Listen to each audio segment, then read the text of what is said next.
Hello, my name is Brant Hunt, and my channel tonight is Discerning What is True.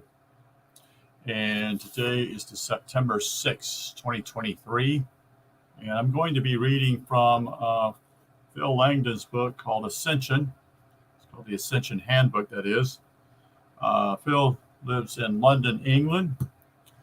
I have been conversing with him probably for the last 2 or 3 weeks, actually 2 weeks. But I've read these books in the past, and I feel like they're worthwhile to be shared with other people, and that's why I'm here. So I hope that you enjoy what I'm sharing and appreciate what he's trying to not get over, but reveal what has happened to him.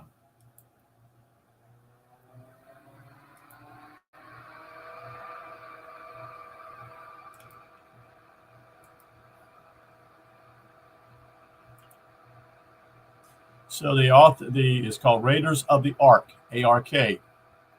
The scripture he quotes here is from Matthew chapter 10, verses 16. It states, be wise as serpents and harmless as doves. The reason the vast multitude of the so-called mysteries are said to be revealed to you after your pineal event is due to the mysteries being focused on the singular nature of the event itself. The vast range of ancient symbolic representations will appear as an overwhelming array of different issues until you realize they all come from the same root. Obviously, this does not mean everything depicted in this ancient world concerns the pineal event. I'm talking about the pineal gland here. However, once experienced and understood, it will always be recognized when it is being alluded to, no matter the hidden depth of symbolism used. The fact that the Egyptology does not recognize the Aten, A-T-E-N, of the 18th dynasty Egyptian pharaoh of Akhenaten as the pineal light itself is certainly no surprise, since the modern world has all but forgotten its reality. The 14 beams coming from this Aten, A-T-E-N, below commemorates the 14 parts of the human body without the phallus. And those are, the phallus means with a male has 15 parts, as they say. So you have 2 legs. You have two at the bottom here. You got 2 at the top part here, your legs. That's 4. You have your arms. That's 6. You have this part here, and then you have this. I'm trying to remember all of them. I think he counts your feet also. So there's 2 feet, the 2 parts of your legs, 4, 6. Your body, 7, 8, 9. I think I'm trying to remember, and I can't remember them. So anyway, I'm sorry about that. I'm just should have just thought about that. But anyway, going back to this, something commemorates the 14 parts of the human body without the phallus, which has been eaten by a fish in the Osiris myth when the light being depleted as produced. So what he's doing is giving you an illustration not only of the Egyptian moment of this taking place within the head, but also he gives the description of what he saw when he had his event. This is at the bottom here. The one on the right here is the Egyptian one. And the one here, speaking of, is what took place with Phil Logan. I'm not Logan, but Langdon.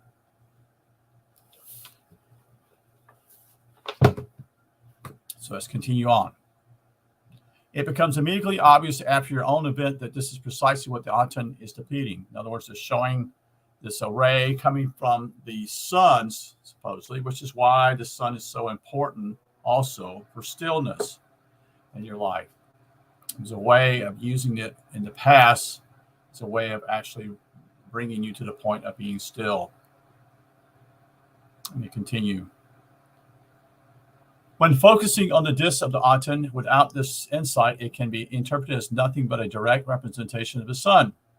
The sun was, in fact, referred to as Aten, A-T-E-N. However, in pharaohic symbolism, the snake attached to the base of a disc is the symbol of illuminated nervous system. This means we are being told symbolically that the disc has more to do with consciousness. Moreover, the sun is the metaphor of the human psyche that sees the birth of the light as the risen sun of equinox, the point at which symbolically heaven meets earth, or the great conjunction point of crossing. Comparing the thin, straight rays coming from the octant symbol with the thin, straight beams that comes from the pineal light, there's far more correspondence than with the sun, whose rays are usually thought of as diverging in almost all solar imagery. The beams from the octant show the same distant gaps between them and the same razor-sharp definition along their very straight lengths. Their lengths are also appropriately much longer than the width of the discs they come from, and every octant beam ends with a hand, just as the beams from the clouds seem to turn into a spread of light before they quickly fade into blackness. This is a type of feature you would only recognize for yourself by seeing the cloud directly in its detail. The end of each of the beams could be interpreted as hands that give an allegory, since the light allows deep insight from the right brain to become consciously known. In many reliefs, Akhenaten is shown as the Sphinx or Lion King, while holding out lotus flowers to the light of Aten. In another depiction, he is shown with a lion's tail to suggest the emerge as risen in his psyche, holding out two hand-held orbs, which would appear as representation of the octant itself, since they were solid and had the symbol of the octant on them. The octant was most often depicted as being red in color, which could, of course, be interpreted as an aspect of the sun, and that it can appear red at sunset. However, if we see dealing with symbolic representation, the color red is associated with a slain lamb. Hence, by holding out orbs, Akhenaten is showing the concept of collecting lamb's blood directly from the pineal light, as if the orbs represent the function of the two brain lobes that collect light or metaphorical truth. Since the octant was usually depicted as a red disk, the same red disk we see above the heads of gods like Ra, it can be assumed that the sun is being depicted as red. However, the true symbolism of the chemical wedding process is that of the moon eclipsing the sun when the sun has risen to its full height. As it says in Revelation 6:12, the sun turned black like a sackcloth made of goat's hair. The whole moon turned blood red. This refers to the same condition as the red octant. Hence, the octant is, in fact, the red moon in association with lamb's blood and not the sun. The feminine moon is used to represent the quality of the pineal light being bright white in its pitch black ocean, just as the moon is bright white in the pitch black of space and the sun of the goddess.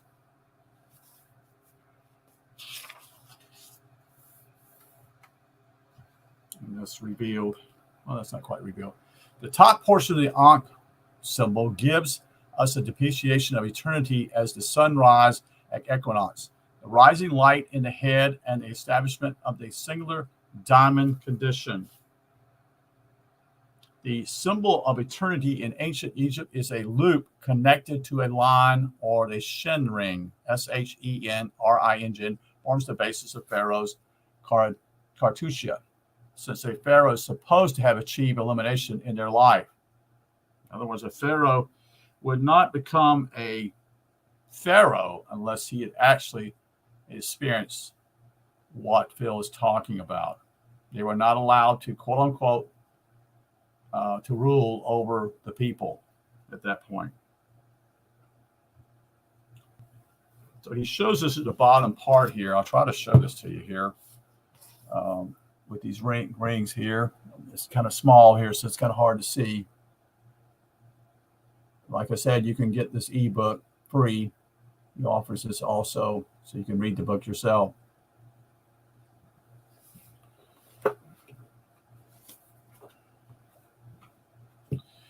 We can see the Inca, E-N-K-I, holding the symbol, denoting eternity in a square-shaped sanctuary.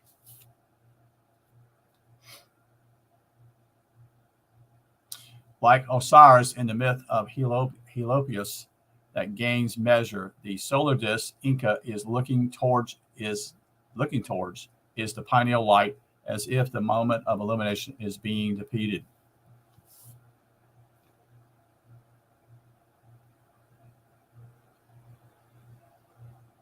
To further accentuate this concept, the orbs of Ankh-Enki in depreciation have the feather of Maat, M-A-A-T, on them. Mach, or divine order, could be stated as perfect logic in today's language, or the truth of manifest reality itself, which is based on one thing only. Hence, the feather of Maat is singular in its depreciation.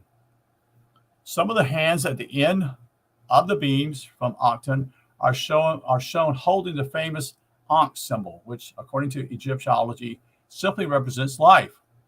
This simplistic interpretation of Ankh reinforces the mundane interpretation of Ankh as representing nothing more than the actual sun, as his Ankh-Enki was worshiping the ability of the sun to produce life on earth with its life-giving rays.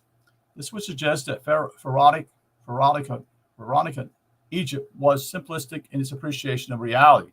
However, a closer look at the word Ankh, A-N-K-H, reveals its identity as divine mother and child with God in a great trinity, represented by a single symbol to show their complete unity, the great Alpha and Omega.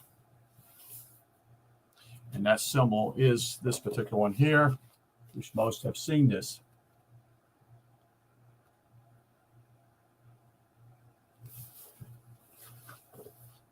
God is monad, or singular condition pluronium is denoted by the point at the center of the symbol with a loop above it, like the Shin ring. To note further finding eternity at the total loop of existence from God back to God.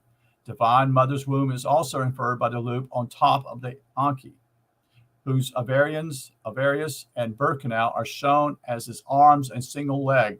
The divine child is also represented as if the loop were a circle that represents the infinite nature of Divine Mother, whose waters are pulled into the center of your nervous system, from which beams of light project as it emerge. Hence, holding the Ankh means the person holding it has seen the divine child and is now a god. No longer, that's a little g, G-O-D, no longer in the hands of a divine mother, but has been handed back to the origin of perfection and total understanding. In the sense, divine mother is as a midwife who hands you over to God. The word Anki,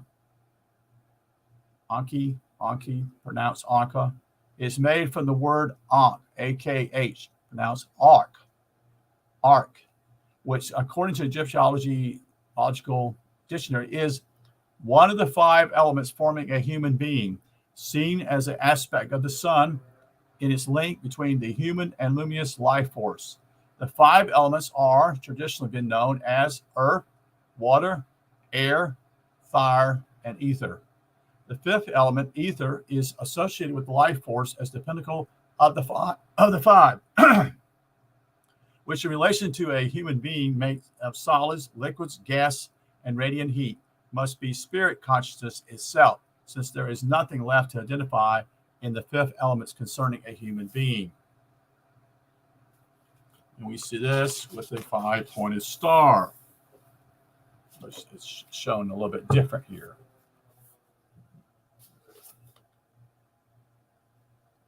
So at the very top is the ether, and on each side one is the earth and fire, and the bottom 2 are water and air. Adding the letter N from non, N-U-N, or N-N-U, pronounced nun, meaning fish, confirms the Anki association with consciousness, since the ancient Egyptian primeval sea, from which we all spring, was known as the waters of Nun. The pitch black infinite void, that is the underworld, where you see the light of the pineal, is a scalar/potential field, like an oscillating ocean surface. Hence, everyone in this context is like a fish in that ocean when they perceive the light in the near distance. Even though the ocean has withdrawn and emerged and left an empty space in outer space, that is. The Anki then is not merely a symbol of life in the mundane sense, but a symbol of self-realization, held by all gods or ancient Egypt. It represents the pineal light of one that is completed or illuminated, having now seen the true nature of physical reality. This is why you're here. This is why you're here, folks. This is the purpose of this. Phil makes that very clear. Visually, the Egyptian Ankh is a compound symbol containing a wealth of related ideas that can be applied to a human with their arms open and feet together as if a crucifix, as much as it can be applied to the capital letter T, whose small circle at its base has risen to the top of the dual manifest physical world as a rising sun on the horizon, reflecting its light on the waters of the Nile, like the beard of Pharaoh. The three beams of the Ankh, as opposed to the 32 actual beams from the pineal light, also reference to the three columns or pillars on the tree of life symbol. In completion, the tree of life is the crucifix or crucified human, or the sun at its highest point in the summer sky, as much as the rising sun of equinox. All of these interpretations work together as a unified concept that has several references in the natural world.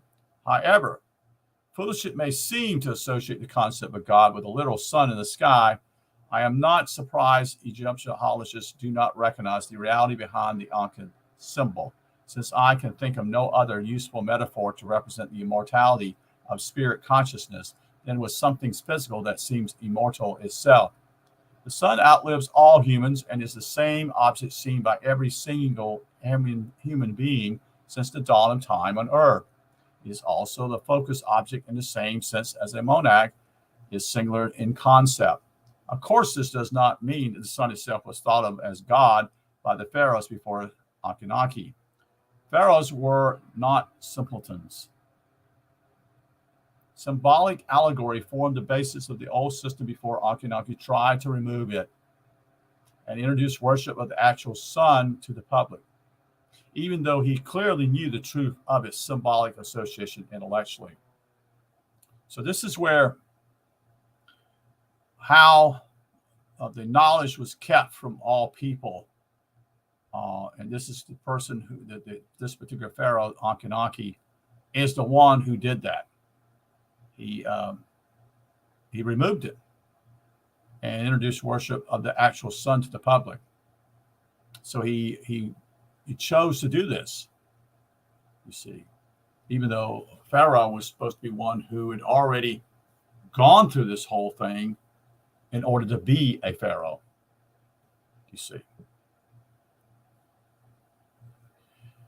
Mystery schools of ancient Egypt, which Akhenaten must have attended as the son of a pharaoh, were designed to help you become enlightened safely from a standard gained through centuries of wisdom.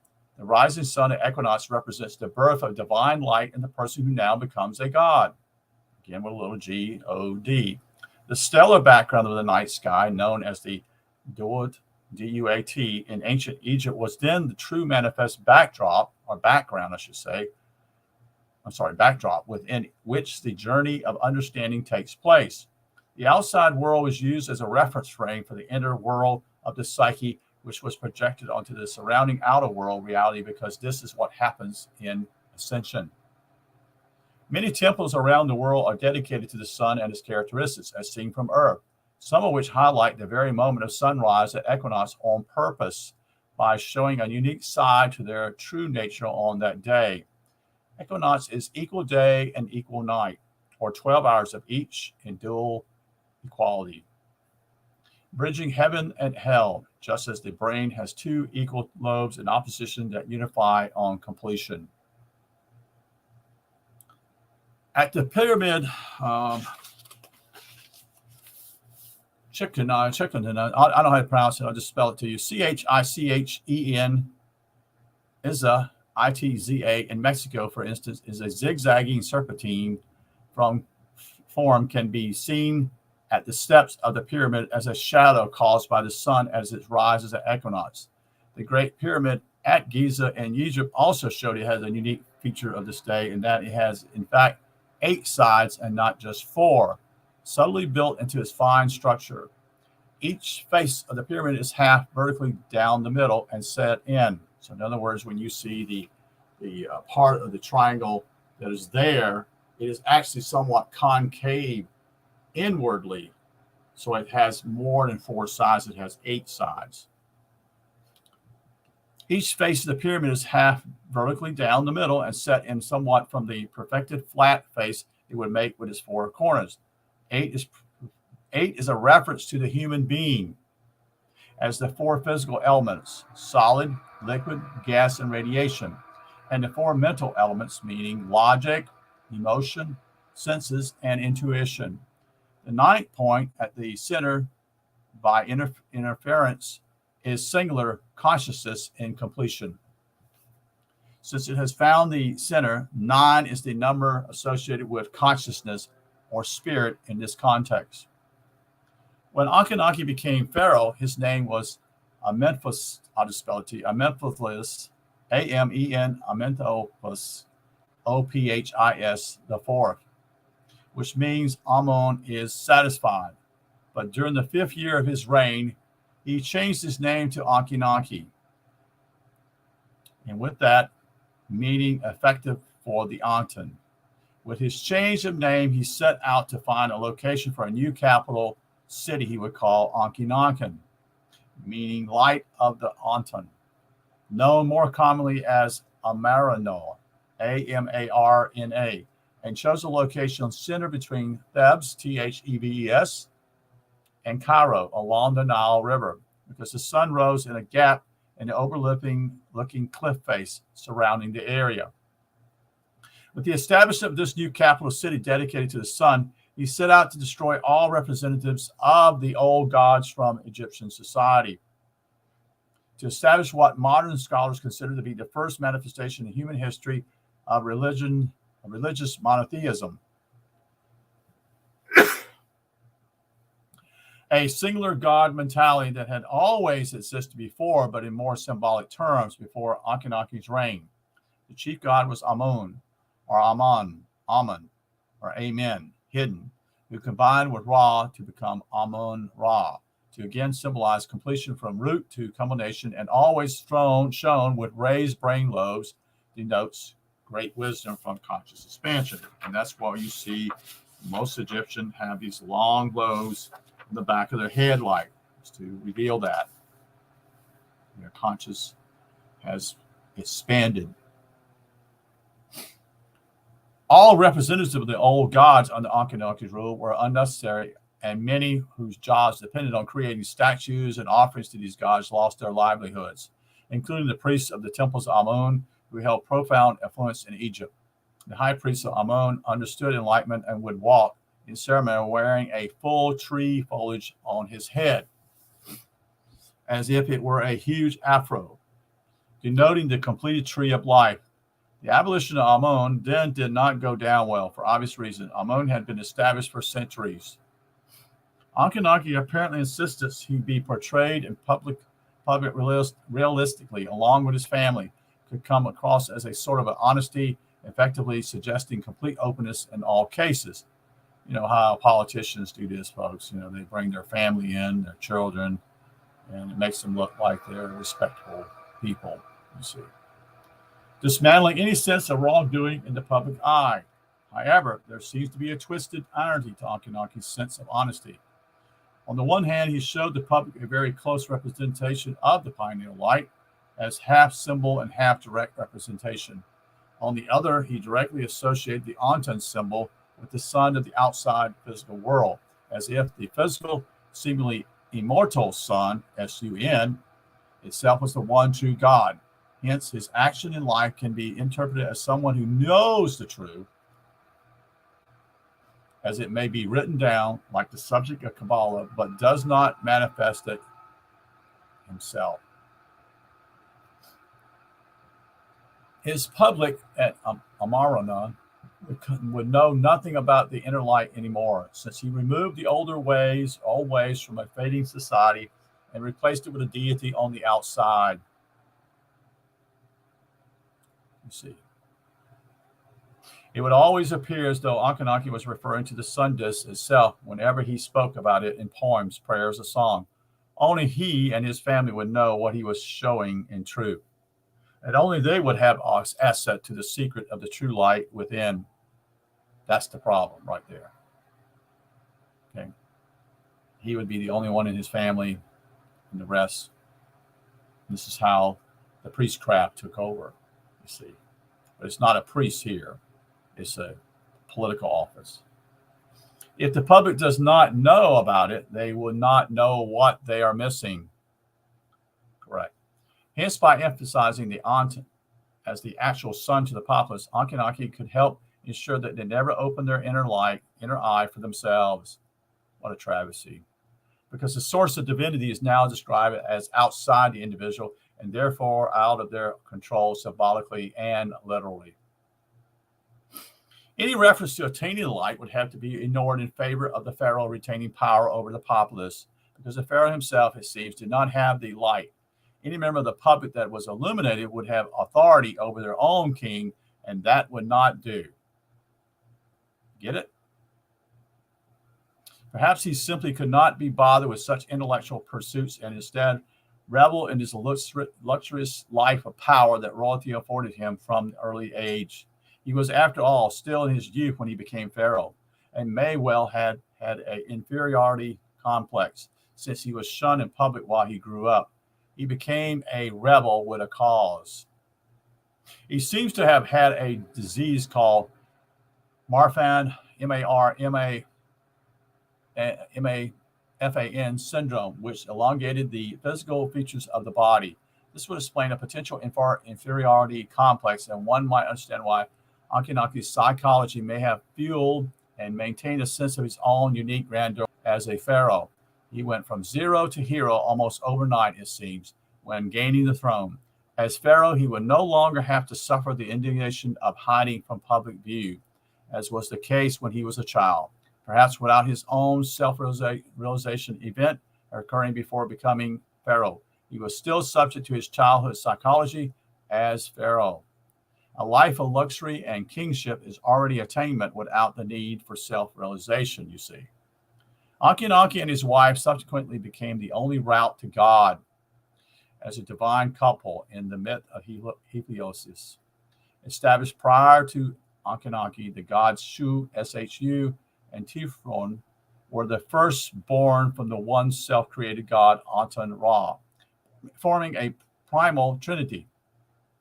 Ankhenaten, as pharaoh, associated himself with Shu and his wife Nefertility, with Terfon, even though he removed this concept from society to help to hide it.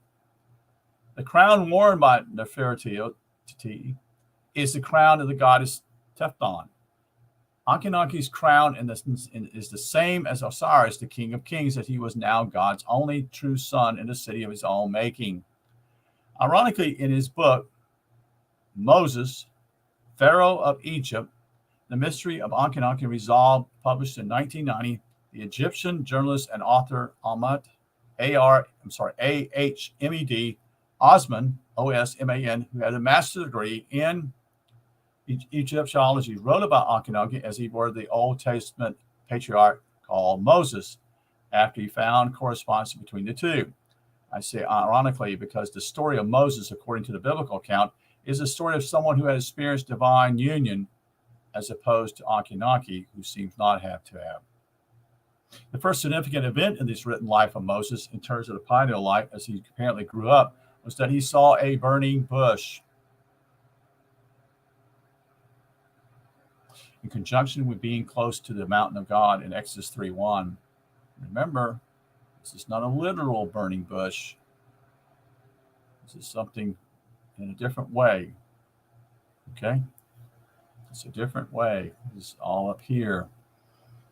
Now, Moses was tending the flock of Jethro, his father-in-law, the priest of Midian, and he led the flock to the far side of the wilderness and came to Horeb. Horeb, the mountain of God. There the angel of the Lord appeared to him in flames of fire from within a bush. Moses saw that through the bush was on fire, it did not burn up. So Moses thought, I will go over and see the strange sight. If the far side of the wilderness is the extent to which you are taken up as the outermost of the cosmos in the pitch black abyss, the next issue will be to see the pineal cloud, which can be interpreted as a fire from within a bush, or the light from the cloud, which we will turn around. When we turn around, it is the top of the mountain you reach when in realization. And the top of the mountain's up here. And the light sits at the top of the mountain of your own nervous system, as well as looking like a mountain of cloud is set above the cosmic cycle. Hence, the reference to the mountain of God, when it comes to symbolic allegory, you can use many different references for the same thing. This is precisely what we find throughout the story text of the Exodus. There is clear references already to the angel of the Lord, an angel of light, the Son of God, or pineal light, also known as Lucifer. There are many different apparent meanings to Hebrew letters that may not seem to correspond at first, but when understood in terms of the pineal event, the varying meanings all make sense at various aspects of one thing. In the ancient Hebrew language, it is the consonants that are important. It's not the vowels, folks. It's not the vowels. Giving a word in its root meaning, that is, using Hebrew in the first place to decipher root word meaning, is a valid thing to do when reading the Old Testament. Moses is said to have written the Torah in Hebrew as leader of the Israelites. Torah is the same basic word as Terah, T-A-R-O-T, or thought, spelled T-H-O-T-H. T means self in completeness. H means look or behold, and R refers to the head. So you see the word Torah. So he's referring to the T, the H, and the R. O and A are the vowels in the Torah. So those are not significant in the Hebrew language. It is actually the consonants that are insignificant. So again, he says T means self and completeness. H means look or behold, and R itself refers to the head. So he's coming from the word Torah, but the O and A are not important because they're vowels, and vowels are not important in the Hebrew language. For instance, the letter H appears twice in the four-letter name of God, spelled Yat, He, Vav, V-A-V, He, or Yah, or YHVH, highlighting twins or duality. You see it? Between two singular identities. Yat, which refers to God in the singular form, and Vak, which means pin or spine, or to hook or combine, as a reference to the complete cycle of realization at the top of the spine. The tetrahedron form, with its four corner points, as it appears in the tree of life, has the same concept in that it shows oneness with the duality, whose fourth point is the original point, looking back at itself from a distance. Using the duality to do so, you see. Therefore, the so-called four-letter name of God represents geometrically the source, the purpose, and completion of existence, all in one. The constants of Horeb, H-O-R-E-B, then are H-R-B. Again, the vowels are not important. Since vowels are much less important in this language, you see, the letter H, pronounced Hey, H-E-Y in Hebrew, means to look or behold. The letter R in Hebrew is Rosh, R-O-S-H, or Resh, R-E-S-H, and refers to the head. The letter B, which means house, represents a distinction between an inside and an outside, and thus is used to mean I-N, in. So H-R-B means look head within, or behold within the head. Moses goes over to see the strange spirit, just as you do when you see the cloud from a distance before moving around it. And it all occurs within the head because the light comes from your own pineal gland. The account of the burning bush then is recognizable as a specific event of moving around the cloud of light. More so because it is after this event that everything changes for Moses in his story, as in the case of the real world after you experience it. Later in Exodus chapter 13, verses 21, we find a direct reference to the pineal cloud, but now a pillar of cloud and light that does not go away because it is the eternal creator. Continue. By day, the Lord went ahead of them in a pillar of cloud to guide them on their way, and by night in a pillar of fire to give them light so they could travel by day or night. Neither the pillar of cloud by day nor the pillar of fire by night left its place in front of the people. The pillar of cloud and light is then referenced as coming between the pursuing Egyptian army and the Israelites, just as the pineal cloud comes between the two opposition lobes of the brain. Effectively, the two groups are hidden from each other, referencing the duality of the physical brain as dark and light, as it says in Exodus chapter 14, verses 20. Throughout the night, the cloud brought darkness to one side and light to the other.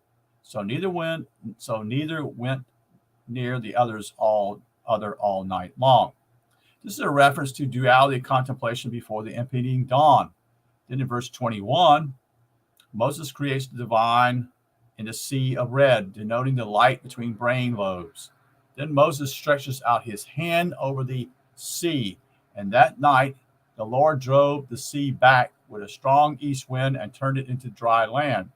The waters were divided, and the Israelites went through the sea on dry ground with a wall of water on their right and on their left.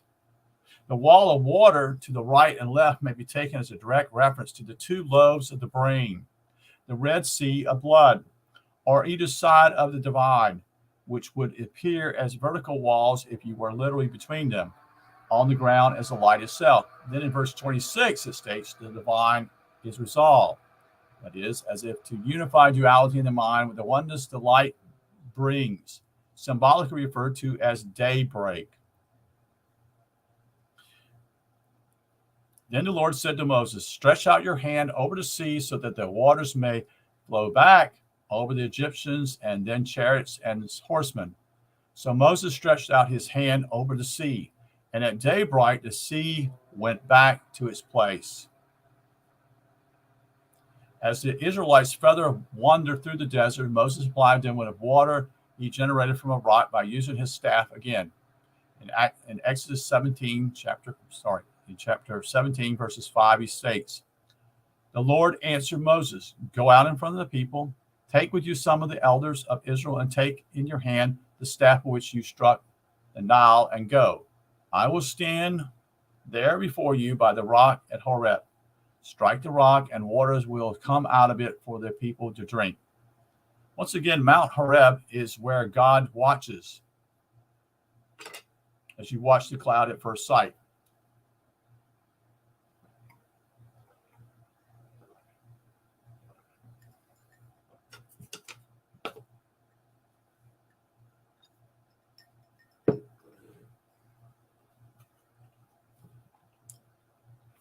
This describes, using a layer of symbolism, the scenario of seeing the light, that is God, from a distance, which is as waters of light for the brain. The staff of Moses hits a rock, an allegory for the pineal gland and the brain, which is made from minerals near the Nile that supplies the fertile waters of life. The people are thirsty for the truth, and only a light bearer can give it to them. Later still, the Israelites find themselves in the desert of Sinai, where they find Mount Sinai itself, another mountain of God reference. The word Sinai only has two consonants, S and N, in Hebrew. The S is shin, S-H-I-N, meaning crown or teeth, and looks like a crown with three prongs sticking up from a common base. Also, one of the meanings of the word shin is shinui, S-H-I-N-U-I, meaning change, and with the advent of light in the brain, there certainly is great change in consciousness. The letter N in Hebrew is precisely the same word as Egyptian nun, N-U-N or noon, N-U, meaning fish or prince. We are as fish in the waters of none, or the ocean of consciousness, and we are as princes because we are about to become kings of righteousness. Hence, Sinai can be taken to mean crown of fish or crown of consciousness. Further in Exodus chapter 19, verses 9, called at Mount Sinai, it says, quote, "The Lord said to Moses, I am going to come to you in a dense cloud." Yet another reference to the pineal cloud. In a work that repeats the same thing over and over is no surprise. The next chapter of Exodus concerns the 10 Commandments. That is, 10 is the number of the Sephirot, or points on the tree of life. And a reference to all 10 must be a symbolic reference to its completion in the individual. In contrast, the 10 Commandments are said by many researchers to derive from chapter 1 to 5 of the Egyptian Book of the Dead, with the exception of the first 2 commandments to not make graven image and to worship one God only. The Book of the Dead was referred to as the Book of Coming Forth by Day, and apparently explains how to gain immortality by traveling through the Dwad, a place of thick darkness,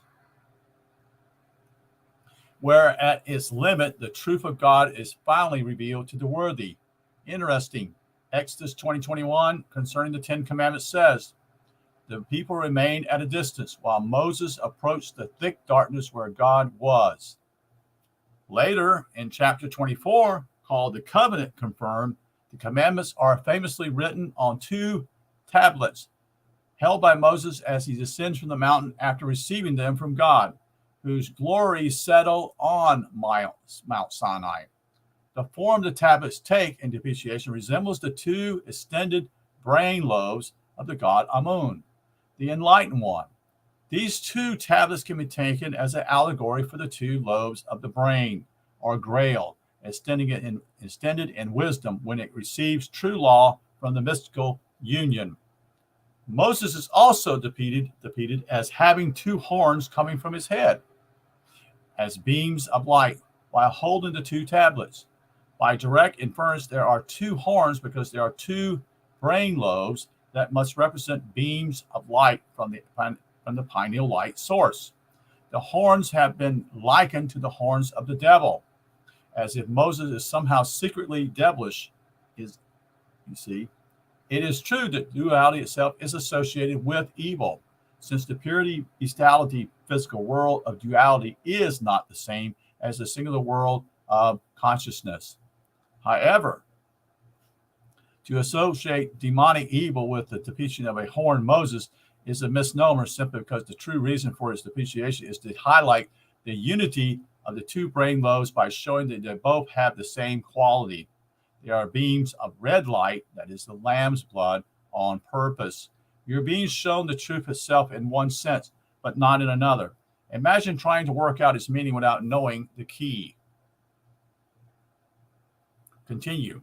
Interesting, in chapter 25 of Exodus, Moses is instructed to make the infamous ark, ARK, which could be spelled AKH, into which he is to put the 2 tablets and the staff of Aaron, or AHARON. Now, with those words, that last word here it is HRN. The constants is look, head, fish. These 3 are symbols representing the gunas, Gunas, and the nervous system, the spine, and the brain, together with the ark as one totally made of 3 items, symbolic of a completed trinity.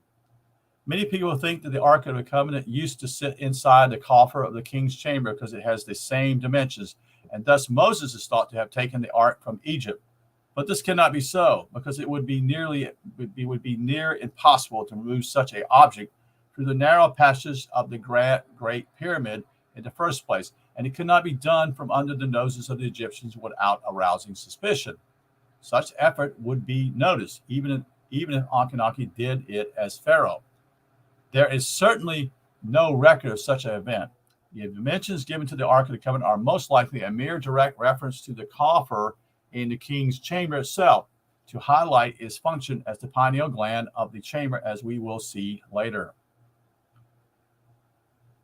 The measurement of the ark are 2.5 by 1.5 by 1.5 cubits, practically the same dimensions as the inside of the coffer in the king's chamber of the Great Pyramid. Hence, the Ark of the Covenant of Moses could be written as the Ark, AKH of the Grail, and cannot be a real object as a result unless it is used to reference the physical pineal gland itself, or the physical coffer of the Great Pyramid central chamber. In Exodus chapter 25-22, simply called the Ark, it says, there, above the cover, between the two cherubims that are over the Ark of the Covenant law, I will meet with you and give you all my commandments for the Israelites. Being spoken to by God, that is truth, is precisely what happens when you receive the light in your own head, because you have known the singular truth to achieve it. So the statement only makes sense in terms of the pineal light. Moreover, the two cherubims refer to the two, again, brain lobes that sit to either side of the light, receiving its influence when applied to a person. The ark itself, famously what the Israelites carried before them into battle, a very contradictory concept, and was said to have given off beams of light that kill people who go near it. Well, why would God want to kill people? To say the ark kills anyone in a way of conveying the fact that seeing the ark, or AKH, in the event of divine union, is the sign that you have finally seen and understood the truth of your own nature as infinite consciousness, and a result have essentially died to the physical world. Hence, God kills you when you see his face. In other words, he makes a statement, you must die before you actually die physically in order to not come back here again to reincarnate.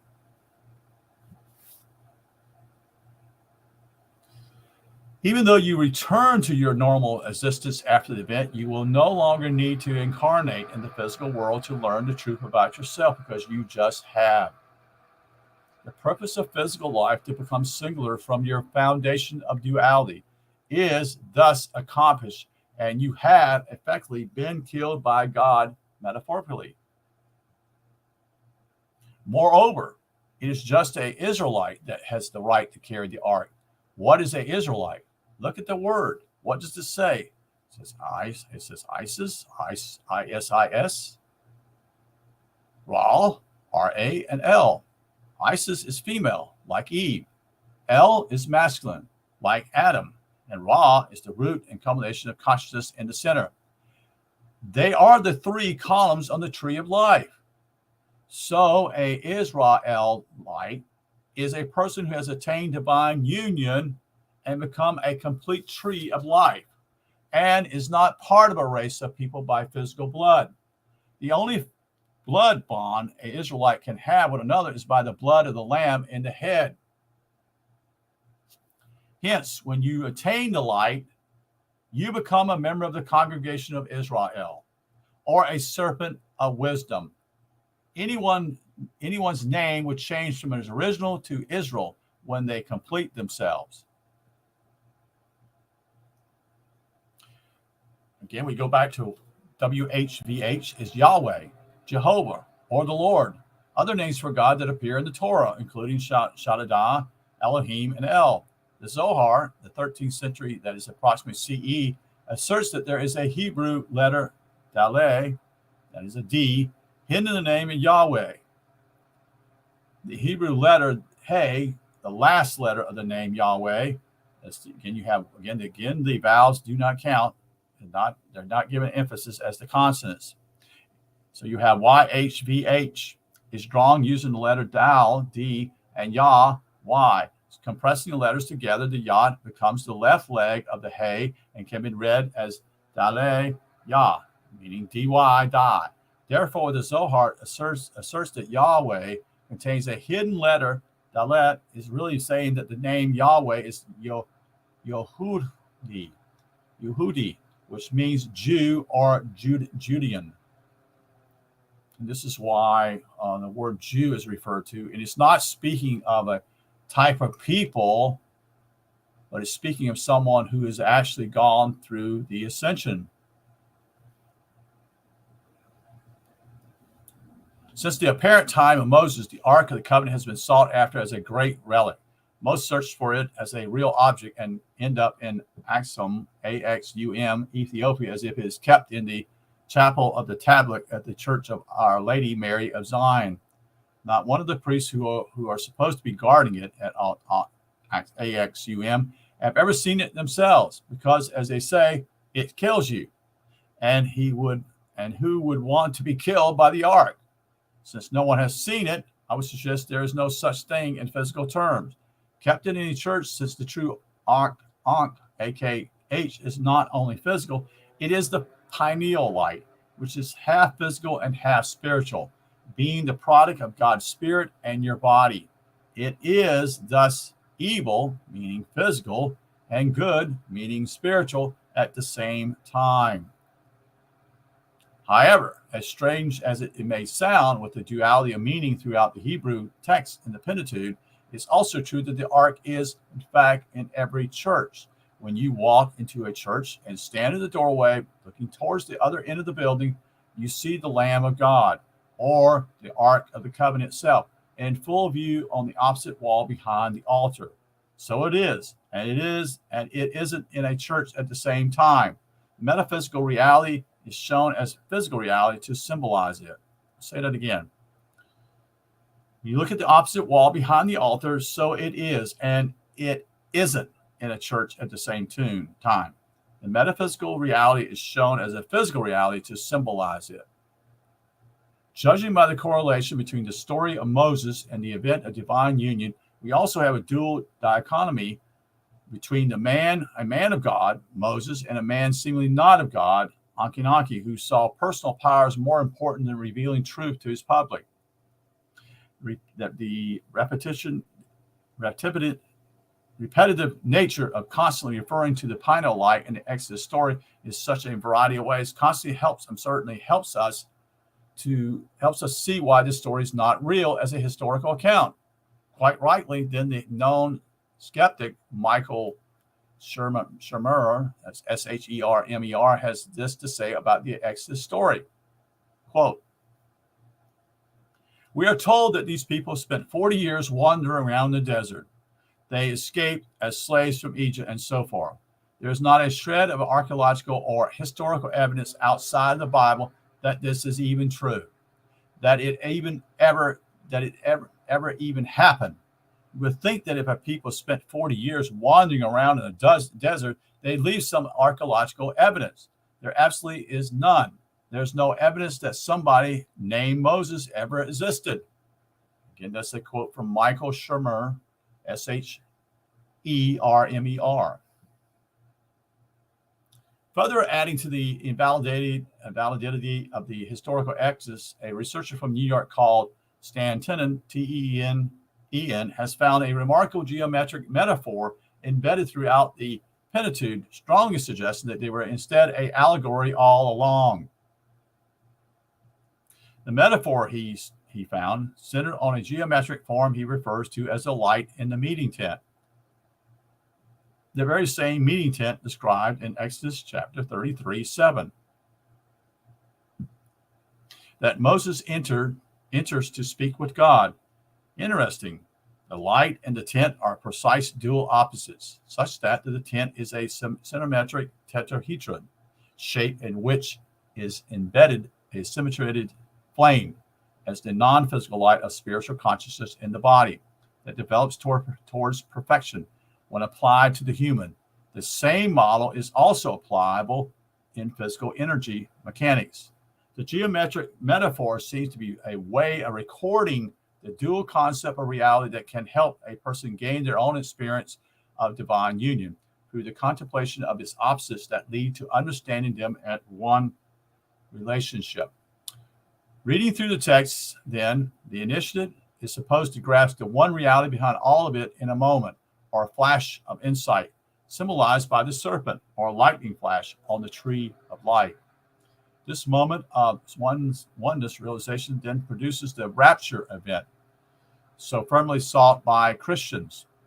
But it's not about the rapture as we've been taught in the past 200 years.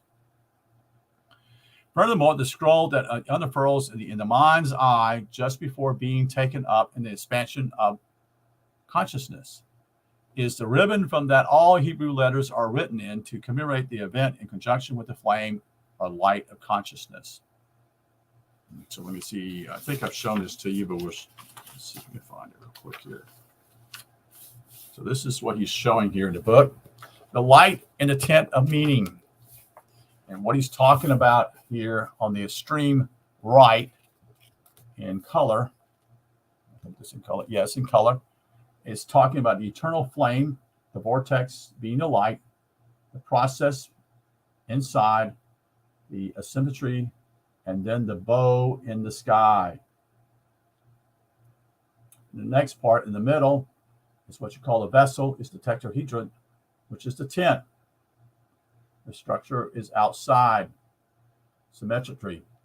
And then what he does in the very much to the left here, the light in the meeting tent.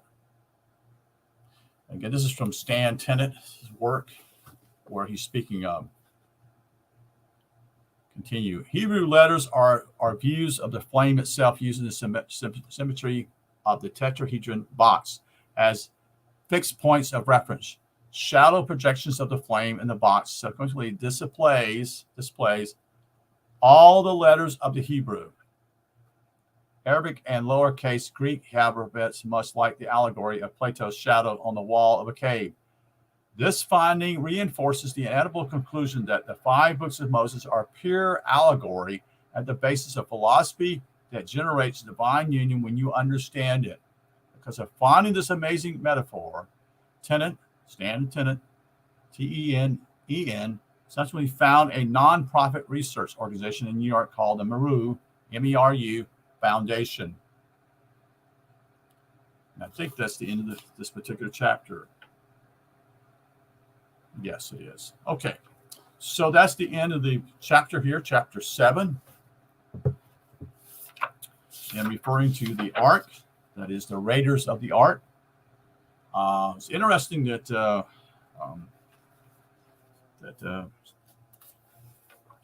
Phil reveals much about Ankh-Enki, and most people don't realize that's the story, because most revere Ankh-Enki. In reality, Ankh-Enki caused havoc and basically destroyed Egypt in a lot of ways when it chose the path that he chose to lead them to.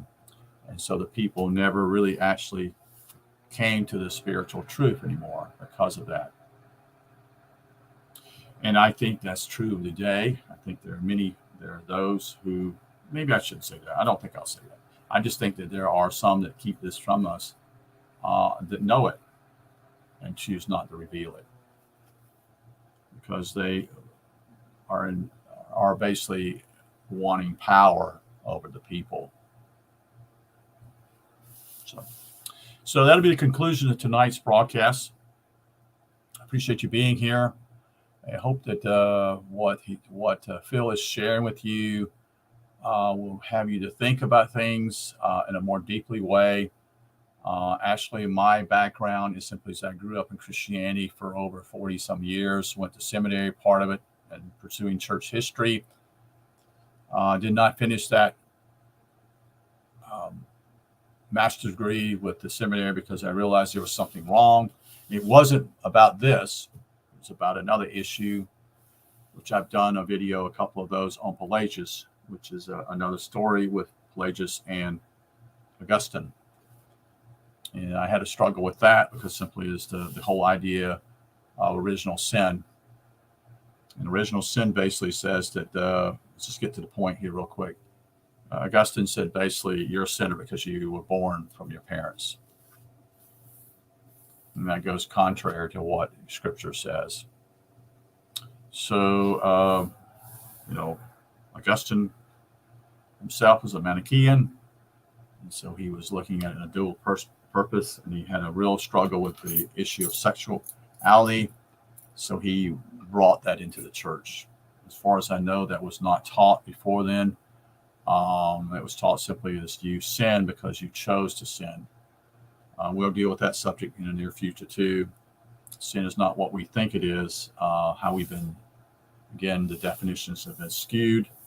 You know, we see basically that we sin because we sin against God. Sin, I think, simply is is not knowing. You just don't know. You just don't know because no one's told you. No one's told you the truth. And we live in a world that basically there is no truth hardly here. So it's only by the vehicle, what I call the internet, and this type of information that we are able to even find books or whatever you want to call it, to search this information out, to come to some of this knowledge. So, but anyway, thank you for being here. I wish you a good night, and I'll be doing a broadcast the next couple of days from now. All right. You take care. Have a good night.